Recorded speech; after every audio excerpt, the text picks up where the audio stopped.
6월 키워드가 배우는 자였습니다. 이제 6월이 며칠 안 남았죠. 많이 배우셨습니까? 우리의 그 신앙의 여정은 배우는 여정입니다. 배운다라는 것은 틀리는 시간들도 있고 또 돌아가는 시간들도 있지만 하나님께서는 그 모든 것을 합력하여서 우리를 세워 나가신다는 사실을 꼭 기억하시기 바랍니다. 오늘 말씀의 제목은 죄의 반대말은 믿음이라는 내용입니다. 죄의 반대말이 믿음입니다.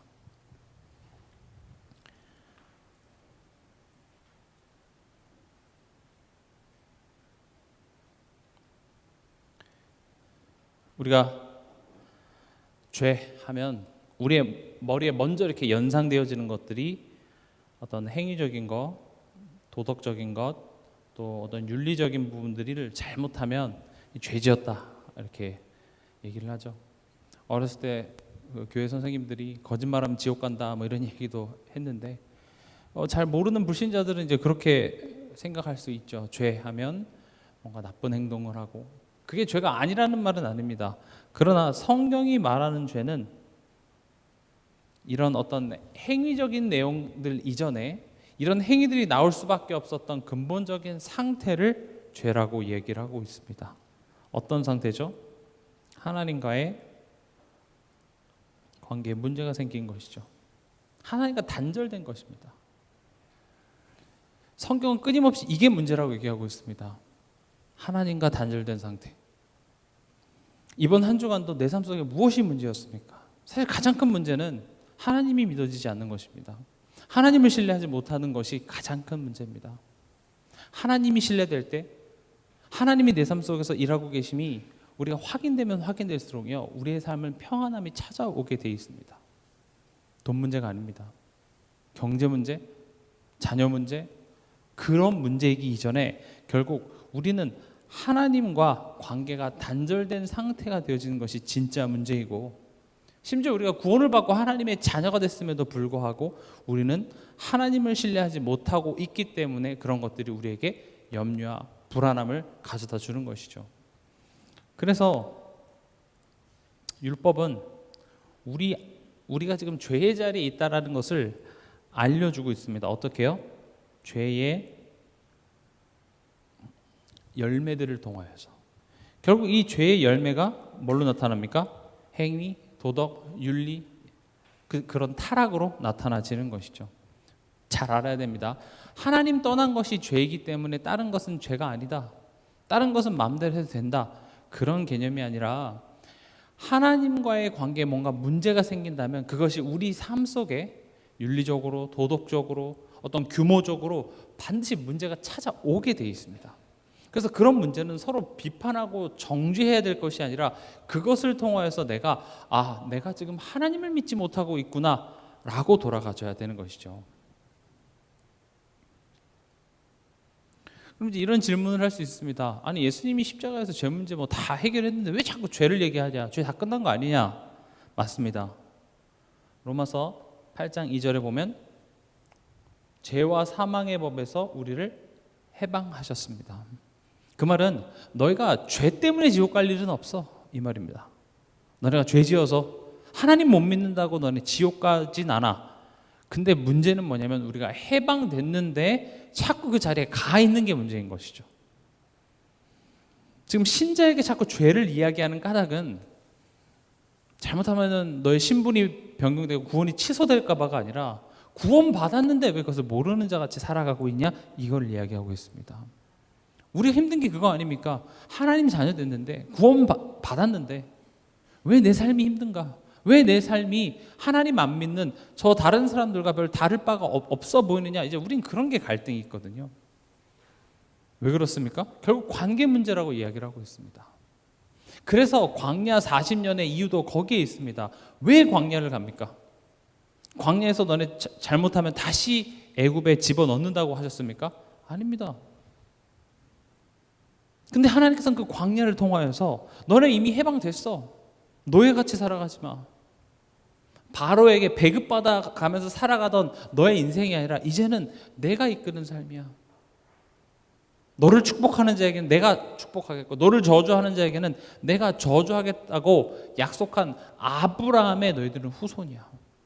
너로 말미암아 너의 후손을 통하여서 내가 메시아를 보내줄게. 다시 말하면 절대 망할 수 없는 신분, 그 가치를 가지고 있는 민족이 누구예요? 이스라엘 백성인데 본인만 모르고 있어요. 매일매일 하나님의 은혜로 살아가는데 그 은혜를 빼니까 뭐가 됩니까? 매일매일 불안이죠. 오늘은 먹었는데 내일도 먹을 수 있을까? 이번 달은 어찌어찌 한다 해도 다음 달은 살아갈 수 있을까? 그게 우리의 모습과 똑같습니다. 그러니까 하나님 질문하는 거예요. 내가 너를 위해 내 아들을 아낌없이 내주었는데 그 말은 뭡니까? 너가 누군지를 알라고 이야기를 합니다. 우리가 신앙생활을 한다는 것은 내가 하나님을 어떻게든지 기쁘게 만들어서 하나님으로부터 뭔가 복을 얻어내는 그런 개념이 아닙니다. 그걸 종교라고 합니다. 뭔가 안 좋은 일이 생기면 하나님 되게 화나셨나 보다. 하나님을 좀 위로해드려야지. 그래서 헌금할 때도 한 장 더 넣고, 그래서 하나님 좀 봐주시옵소서. 하나님 좀 나 좀 도와주세요. 이렇게 해서 내 가는 길에 하나님을 적당히 이렇게 위로하고 따돌려가면서 가는 그게 아니라니까요. 하나님 얘기합니다. 너가 죄인 됐을 때 내가 너를 위해서 내 아들의 십자가 못 박았다니까. 내가 너를 먼저 사랑했다니까. 이거는요 종교적인 그런 질문이 아니라 우리의 존재, 너네 존재가 어떤 존재인지를 알라라고 하는 그런 깊은 질문들입니다. 우리 신앙생활도요 그걸 잊어버릴 때가 많습니다. 내가 어려울 때, 내가 힘들 때 하나님 저 멀리 가셨다가 내가 그래도 좀 이렇게 말씀 붙잡고 기도하면 하나님 좀 가까이 오시는, 우린 그런 나의 행동에 따라, 나의 선택에 따라 하나님의 역사하심이, 일하심이 달라질 거라고 생각하죠? 아닙니다. 하나님의 사랑의 그 강도는요, 여러분들이 죄인 되었을 때, 여러분들이 존재하기 전부터 진했습니다. 십자가였습니다. 여러분들을 위한 죽음이었습니다. 변함없으십니다. 그런데 내가 그 사실을 모르니까 그것을 알길 바라며 성령이 우리 마음 안에서 말할 수 없는 탄식으로 우리를 위해서 기도한다고 이야기하고 있습니다. 지난 한 주간 여러분들이 하나님과 상관없는 삶을 살았다 할지라도 하나님은 여러분들을 떠나시지 않으시고 계속 여러분들로 하여금 돌이켜. 너가 추구하는 거, 지금 너가 못 놓는 거 있잖아. 그거 소용없어. 그거 도움 안 돼. 자꾸 깨닫게 하시죠. 지금 오늘 죄의 반대말은 믿음, 지금 이 얘기를 하려고 합니다. 왜 교회에서는 믿음을 강조하냐? 또 강조하는 그 믿음이라는 것이 내가 원하는 것을 주실 거라는 믿음이라는 개념이 아니라 하나님을 믿는 믿음입니다. 하나님을 아버지로서 믿는 믿음. 하나님을 아버지로 믿지 못하는 만큼 우리 삶 속에서는 죄를 지을 수밖에 없어요. 죄라는 건 뭐죠? 하나님을 신뢰하지 못하는 겁니다. 그 열매가 뭐로 나타나요? 이런 것들로 나타나는 것이죠. 그러니까 죄밖에 짓지 못하는 우리의 체질을 죄성이라고 합니다.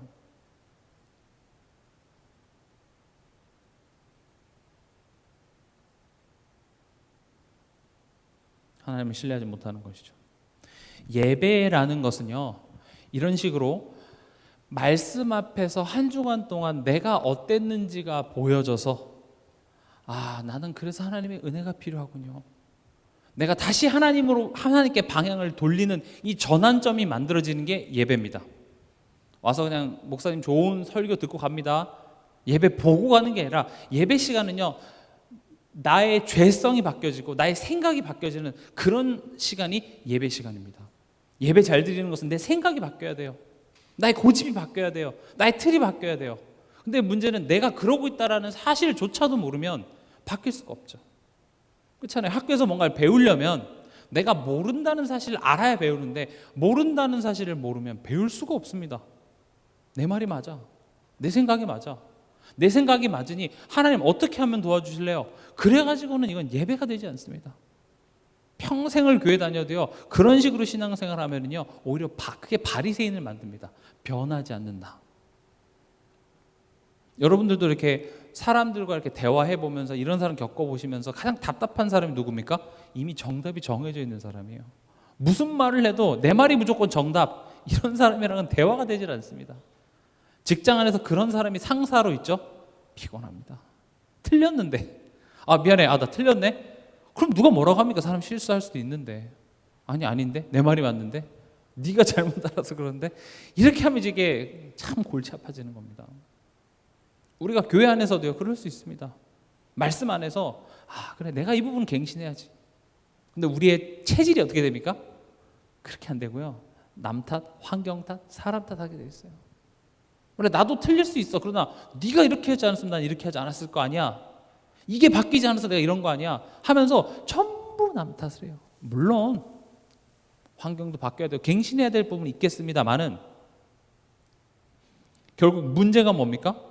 하나님 신뢰하지 못하는 하나님과의 관계 문제라는 것을 우리는 인지하지 못하면요, 결국 나오는 것이 원망과 불평입니다. 이번 한 주간 내 입술에 원망과 불평이 계속 났다라는 것은 나는 뭐가 문제인지 몰라요, 이거예요. 저 사람 때문에요. 그러면 하나님이 어떻게 해주셔야 될까요? 죽여줄까요? 죽여야 되겠습니까? 남편 때문에 그러면 남편을 죽여줘야 속이 시원하겠어요? 예수님이요, 쟤네들 때문에 내가 죽게 생겼잖아요. 그럼 하나님 어떻게 하셔야 돼요? 모든 일을 죽여버려야 되겠습니까? 아니죠. 오히려 예수님은 그들 때문에 예수님이 죽습니다. 근데 그 죽음이 끝이었습니까? 아닙니다. 죄에 대하여 죽는 것입니다. 사단의 종되었던 내가 죽는 것입니다. 오히려 나를 힘들게 하고 어렵게 하는 그런 상황들을 통하여서 하나님은 나의 죄성, 나의 고집, 나의 아집, 이런 것들을 깨트려내십니다. 그리고 거기 안에서 새로운 것으로 재창조의 역사들을 만들어내신다라는 것이죠. 이해가 되십니까? 우리의 삶은 그것의 연속입니다. 하나님이 기뻐 거룩히 받으시는 예배는요, 우리의 몸을 거룩한 산 제물로 드리는 예배입니다. 우리의 몸을 드리라는 말은 어렵게 생각하지 마시고 내 고집, 내 생각이 깨지는 시간이에요. 적어도 여러분들이 이 자리에 오기 전까지 절대 이건 안 돼 했던 그런 것들이 예배 시간, 말씀을 통해서 그래, 맞아, 틀릴 수 있지. 그래, 이건 내 생각이지. 하나님은 다르게 일하셔. 사단은 끊임없이 우리를 속입니다. 하나님이 그렇게 좋은 걸 주실 리가 없어. 지금 상황을 봐봐, 현실을 봐봐. 그걸 더 크게 만들어서 하나님의 선하심을 작게 만들어. 그럼 하나님이 신뢰가 안 되면 어떻게 해야 되겠어요? 내가 하나님 노릇을 해야 되겠죠. 그렇죠? 누군가가 믿어지지 않는다면 내 손이 가야 되는 거 아니겠어요? 여러분들 어린아이한테 심부름을 시켜놓고 어린아이가 믿어진다면 사올 거라 믿지만 잘할까? 베란다 내다보고 잘하나? 못하나? 계속 그냥 내가 갔다 올게. 가서 심부름 가더니 다시 잡아오고 엄마 그냥 사갖고 올게, 너 들어가. 이렇게 되죠. 못 믿어서 그래요. 우리가 우리 삶 속에 얼마나 하나님 노릇을 많이 하고 있는지 몰라요. 하나님 노릇을 안 하는데요, 하나님 노릇을 하는 증거가 뭐냐? 내 삶 속에 예배가 그렇게 우선순위가 높지 않습니다. 내가 그렇게 말씀을 의지하고 기도하지 않습니다. 그냥 내가 하면 되니까요. 그렇죠? 여러분들 인생 첫 번째 사는 인생 아니시잖아요. 한 10번째 인생이시잖아요. 한 20번 사셨잖아요. 그래서 이렇게 자신만만하고 인생 이렇게 돼야 된다라고 정답 다 갖고 계신 거 아닌가요? 우리는 한 번도 살아보지 않은 인생을 살아가고 있습니다. 그리고 그 누구도 이렇게 살아야 된다라고 정답을 주지도 않는 인생 속에서 심지어 지난 나의 과거 인생을 돌아보면 후회가 많습니까? 잘했다가 많습니까? 후회가 압도적으로 많습니다. 그럼에도 불구하고 우리는 어떻게 합니까? 하나님은 못 믿겠으니까 내가 정답을 정해놓고 지난날에 내가 했던 그런 실수들이 상처가 돼서 그게 기준이에요. 이거 절대 안 돼. 나 그때 이거 되게 아팠어. 힘들었어. 그런 기준을 가지고 내가 달려가고 있다니까요. 하나님 도와주세요. 도와주세요. 안 도와주세요? 그럼 저 하나님 못 믿겠어요.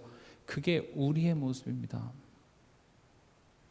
저는 이런 모습들이 내가 그렇구나라고 깨달아지는 것, 이게 바로 성령의 역사입니다. 어떤 대단한 기적이 나타나고 병이 치유되는 성령의 역사보다 여러분들의 생각 하나가 바뀌는 게 더 힘들어요. 오늘 말씀을 통하여서, 예배를 통하여서 하나님 나의 생각을 바꿔주시옵소서.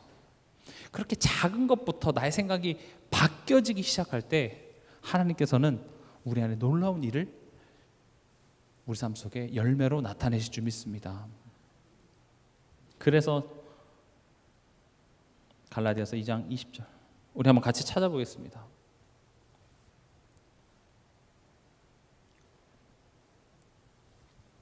같이 읽겠습니다.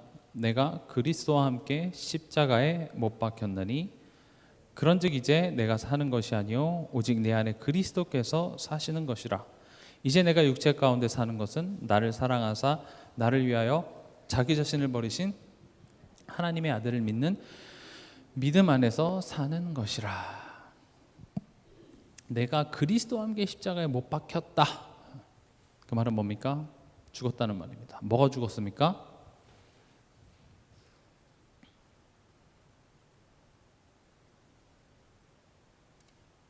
죄 지을 수 밖에 없는 납니다. 이걸 옛사람이라고 얘기하죠. 말이 어려서 그렇지 내 과거의 상처, 아픔에 갇혀 있는 납니다. 우리가 신앙생활을 할 때 하나님은 하나님을 믿습니다 하지만 우리 모두 다요 하나님한테 양보하지 못하는 하나님과 나와의 선이 있습니다. 하나님 선 넘지 마세요. 하나님 선 넘네요. 다 있어요. 내가 신앙생활 하나님 요 정도까지 내가 할게요. 이거 넘어서 나에게 더한 걸 요구하시면 하나님 부담스러워서 저 더 이상 교회 못 나가겠어요. 다 있습니다. 이 부분은 건들지 마세요. 그게 있다니까요. 근데 그 부분이 그 선이 사실은 진짜 우리가 신앙생활을 하는 데 있어서 가장 큰 걸림돌이 되는 겁니다. 그래서 하나님은요 그 부분을 계속 우리의 삶 속에서 계속 건드십니다. 자녀를 통해서 때론 건강을 가지고 때론 물질을 가지고 또 사람과의 관계를 가지고 지금 이 나의 옛사람의 틀을 자꾸 건드려 내신다라는 것이죠. 근데 갈라디아서 2장 20절은 뭐라고 합니까?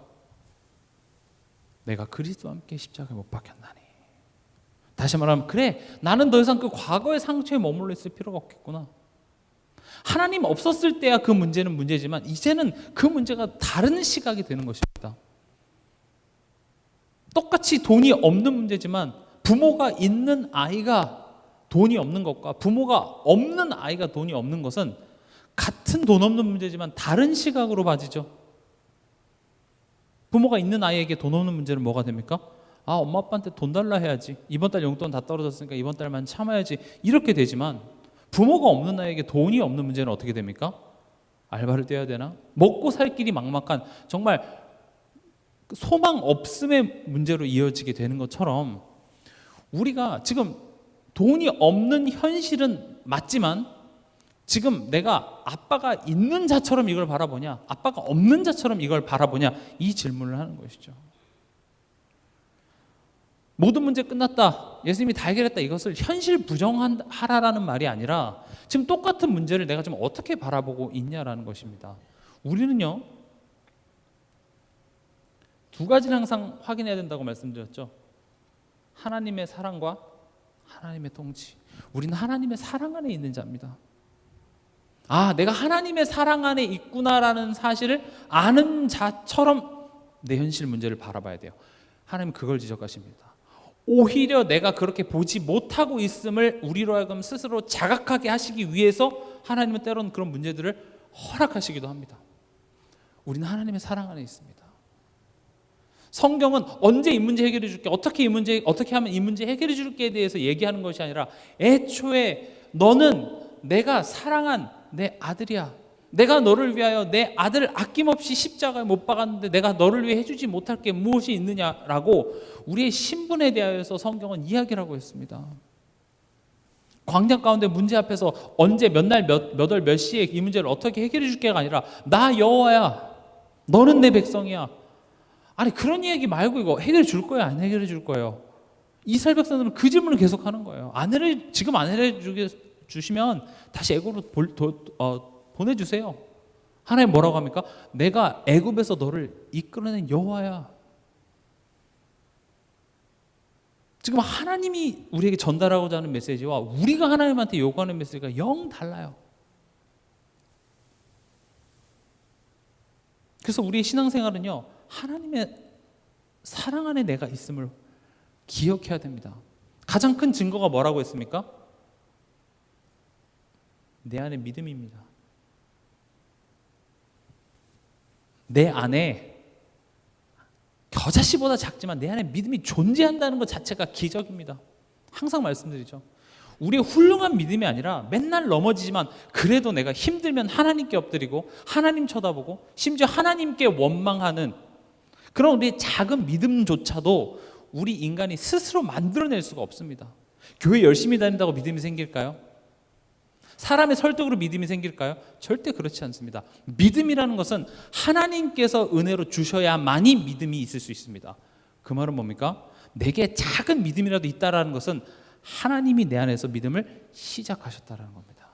맨날 흔들리고 넘어지고 이게 신자인지 부신자인지 모르는 것 같지만 내 안에 믿음이 있다면 하나님이 내 안에 믿음을 심으셨다는 말이고, 심으셨다는 말은 뭡니까? 예수님이 날 위해 십자가를 지셨다는 말입니다. 이 모질한 나를 위해 오늘도 내가 이렇게 하나님에 대하여 죄를 짓고 못 믿는 이 죄의 모든 저주를 예수님께 담당시키시고 그 예수님이 십자가의 죽음으로 말미암아 죄에 대한 하나님의 진노를 예수님께서는 충족시키시고 또 동시에 어떻게 하셨습니까? 우리를 사랑하사 더 이상 죄가 우리를 주장하지 못하게 하는 그 자리로 우리를 옮기셨다는 것이죠. 아, 그래. 하나님의 사랑에서 그 어떤 것도 우리를 끊을 수 없구나. 그 관점으로 우리 현실을 봐야 됩니다. 그 생각이 바뀌어야 돼요. 그래서 교회에서 예배를 통하여서 하나님의 사랑에 대해서 계속 들려주는 이유가 여러분들이 모를까 봐가 아니라 그것을 다시 들으면서 그것을 아는 자같이 내 현실을 다시 한번 보자는 것이죠. 그리고 하나님의 통치입니다.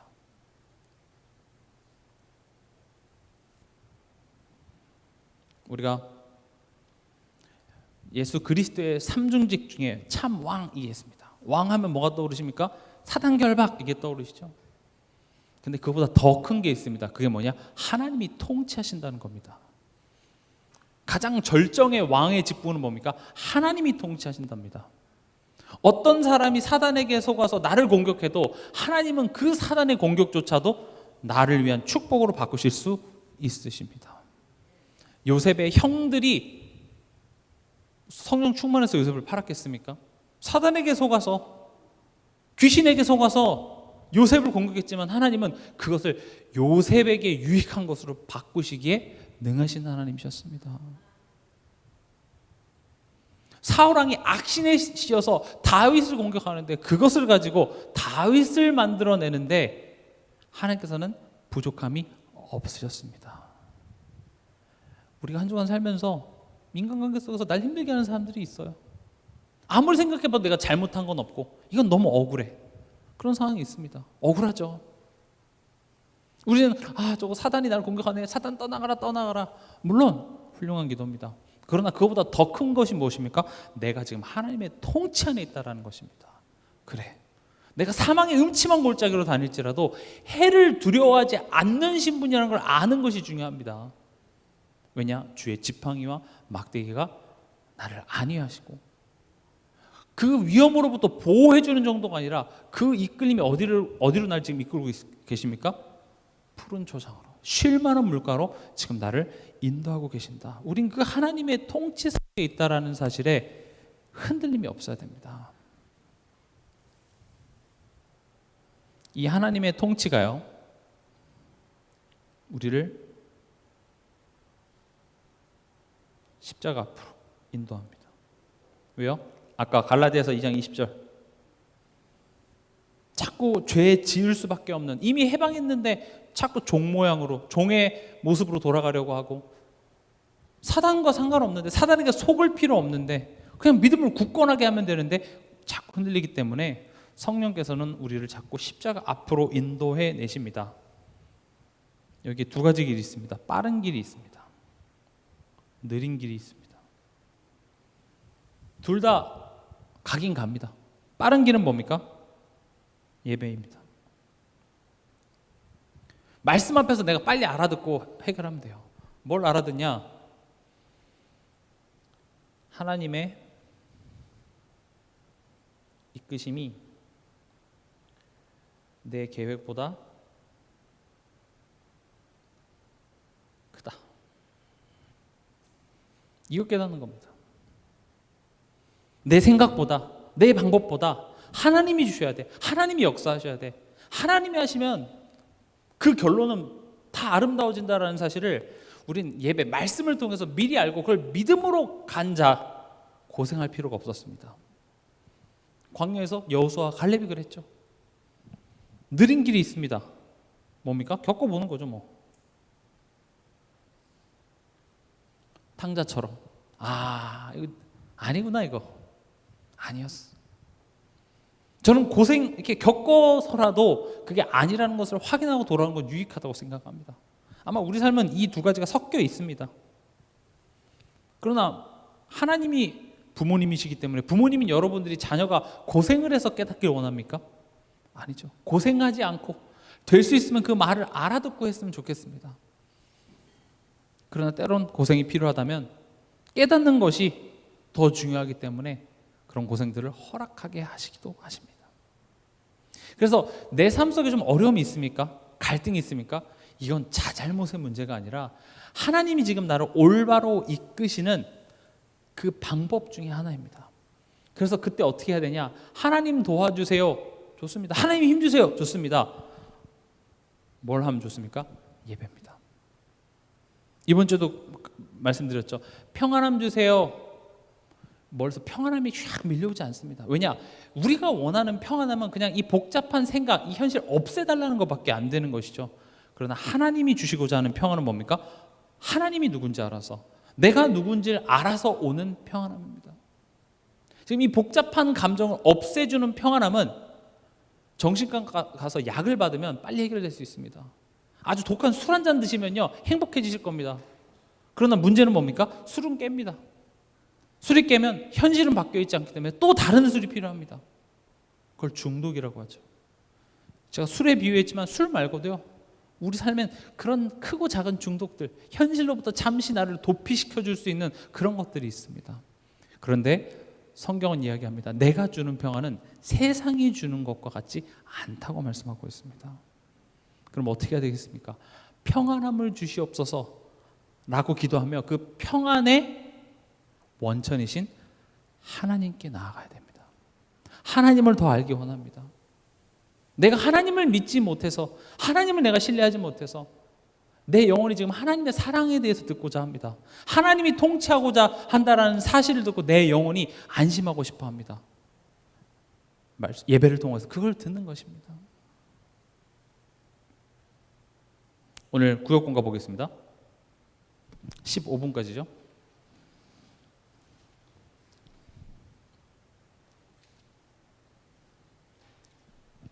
요한복음 3장 22절에서 27절의 내용입니다. 이 내용은 이제 예수님이 유대 지방에 오셔서 세례를 주니까 이제 세례 요한도 예수님 그 근처에서 같이 세례를 주고 있다 보니까 이게 은근히 이게 경쟁이 되는 거예요. 근데 이제 그 세례 요한의 제자들이 이제 세례 요한한테 가서 쉽게 말하면 이거죠. 아니 세례 요한 선생님한테 세례 받고 지금 저 옆에다가 하나 차렸는데요. 이렇게 된 거죠. 사람이 다 절로 가는 거예요. 좀 그렇잖아요. 여러분들이 예를 들어서 뭐 가게를 하는데 가게 알바생이 와서 내 기술 다 배워갖고 바로 옆에다 가게를 차렸는데 잘 돼. 그럼 어떻습니까? 이런 배은망덕한 이렇게 되죠. 지금 그런 장면입니다. 첫 번째, 비교 의식입니다. 본문에서 세례 요한의 제자들은 사람들이 예수님께 몰려가 세례를 받는 모습을 보고 요한에게 이렇게 보고합니다. 선생님, 지금 우리는 밀려나고 있고 예수님은 점점 더 주목받고 있습니다. 그러니까 이게 단순히 그냥 그렇답니다가 아니라 스승의 명성이 높아질수록 제자들이 함께 누릴 수 있는 명예와 권위도 커지기 마련인데, 이제 사람들의 관심이 예수님께로 쏠리자 요한의 제자들은 자신들이 누리던 영향력과 자리를 잃게 될까 봐 불안을 느낀 것입니다. 결국 그들은 예수님의 영향력이 커지는 것을 경계하며 요한과 예수님을 비교하고 누가 더 위인지 따지기 시작합니다.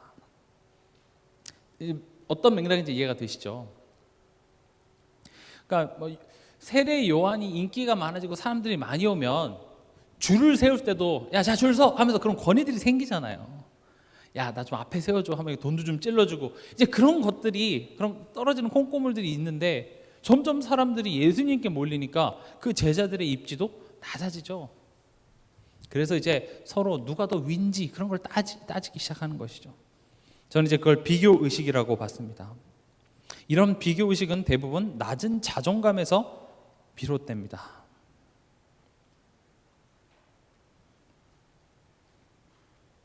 자신의 존재와 부르심의 의미를 잊을 때 사람은 자연스레 남과 비교하며 자기를 확인하려는 마음에 사로잡히게 됩니다.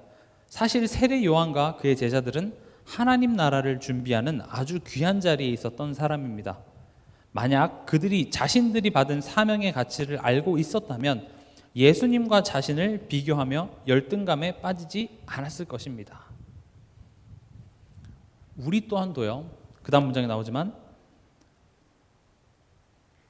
내가 누구인지 하나님 앞에서 어떤 은혜를 입었는지 잊을 때 우리는 비교의식에 쉽게 휘말립니다.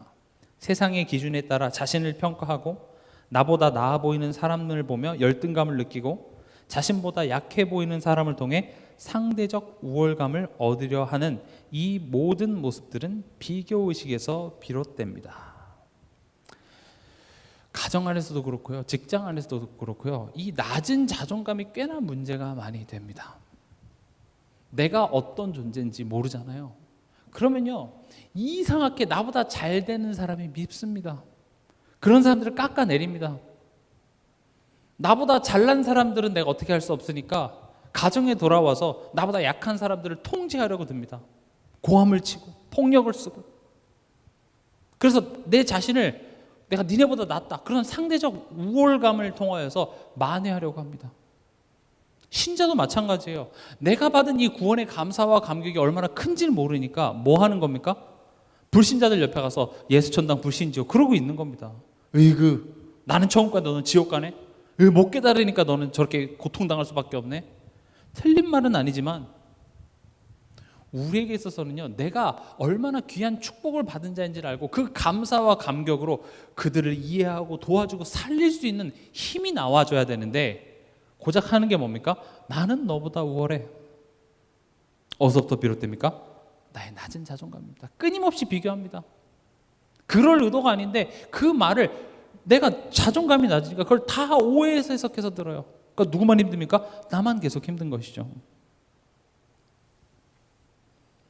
그래서 세 번째 문단에 하지만 우리는 그런 존재가 아닙니다. 우리는 하나님께서 원하셔서 택하신 자들입니다. 예수 그리스도의 생명을 통해 구원받을 만큼 하나님께서 존귀하게 여기신 존재들입니다. 그러므로 우리는 스스로 돌아봐야 합니다. 우리 안에도 비교의식이 자리 잡고 있지는 않은지, 그리고 그 비교가 복음을 가리고 있지는 않은지 살펴보아야 합니다. 무엇보다도 중요한 것은 복음 안에서 내가 얼마나 소중한 존재인지 발견해 가는 것입니다.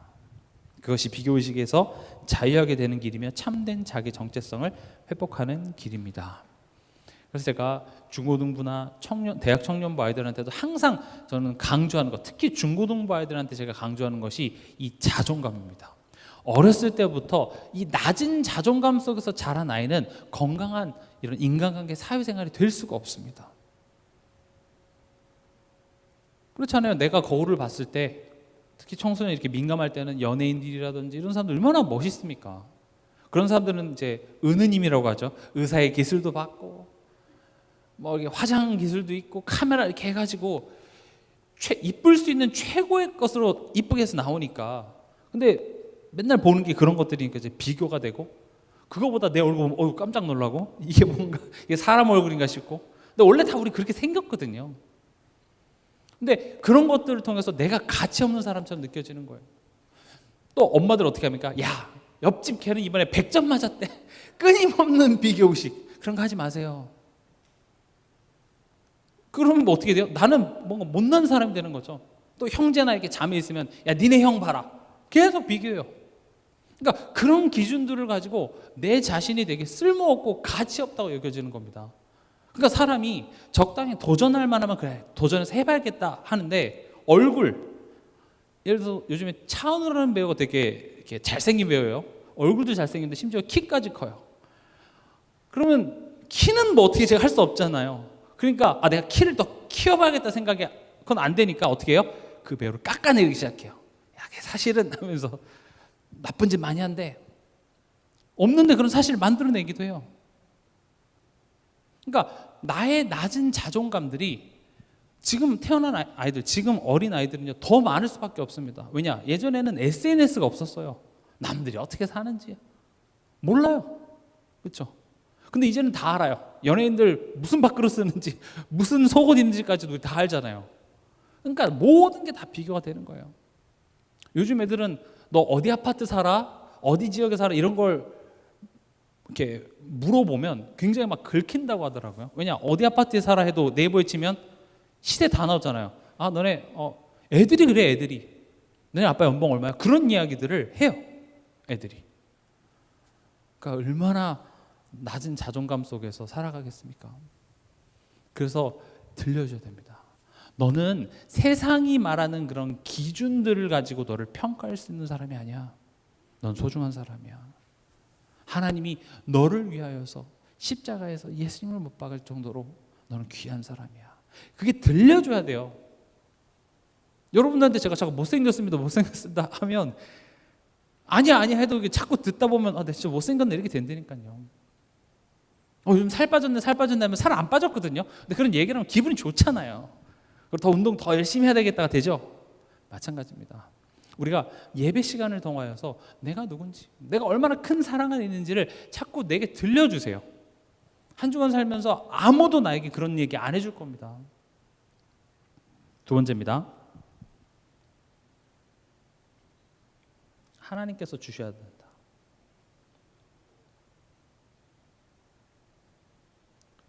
요한은 제자들이 이렇게 대답합니다. 하늘에서 주신 것이 아니면 사람이 아무것도 받을 수 없다. 이 말씀은 우리가 자주 잊고 사는 진리를 깨우쳐 줍니다. 하늘에서 주신 것이 아니면 사람이 아무것도 받을 수 없다. 다시 말하면 하나님이 주셔야 된다 이 말입니다. 우리는 때때로 하나님의 자리에 올라서려고 합니다. 모든 것을 내가 쟁취해야 한다는 생각으로 평생을 달려갑니다. 그 증거로 우리 삶에 예배보다 다른 것들이 우선이 되고 기도보다는 염려와 걱정을 하는 것으로 우리 삶에 드러납니다. 하지만 결국 모든 것은 하나님께서 주셔야만 가능한 것들입니다. 이 세상의 모든 피조물은 하나님의 은혜 아래 존재합니다. 우리가 살아가는데 필수적인 자연, 공기, 태양, 물, 이 모든 것조차도 하나님께서 주셨기에 가능한 것입니다.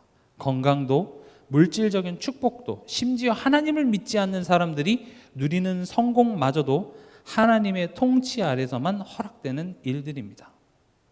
우리는 하나님의 귀한 자녀입니다. 성경은 우리에게 이렇게 묻습니다. 자기 아들을 아낌없이 내어주신 하나님께서 우리에게 가장 좋은 것을 주시지 않겠느냐? 이 질문은 단순히 하나님을 기쁘게 하면 복을 받는다는 종교적인 관념을 넘어서 우리의 신분을 확인시켜주는 말씀입니다. 하나님 앞에서 내가 누구인지, 나는 어떤 존재로 여겨졌는지를 다시 보게 합니다. 결국 지금 내가 원하는 것을 얻지 못한 것이 문제가 아니라 하나님을 아버지로 믿지 못하는 불신이 문제입니다. 그 불신이 염려를 낳고 평안을 빼앗아갑니다. 그러므로 오늘 이렇게 고백해야 합니다. 하나님께서 주지 않으시면 사람은 아무것도 받을 수 없다. 이 믿음이 우리를 하나님의 은혜 속에 머물게 하며 비로소 참된 평안과 자유를 누리게 합니다. 이번 한 주간 고백하시기 바랍니다. 하나님이 주셔야 합니다. 하나님이 축복해 주셔야 됩니다. 내가 내 자녀 아무리 교육 열심히 해도 결국 하나님이 축복해 주셔야 됩니다. 내가 열심히 살아보려고 해도 하나님이 은혜 주셔야 합니다. 그것을 인정할 수 있는 자가 복된 자입니다. 이번 한 주간도 이 말씀 기억하시면서 승리하시는 한 주간 되시길 주님의 이름으로 축원합니다.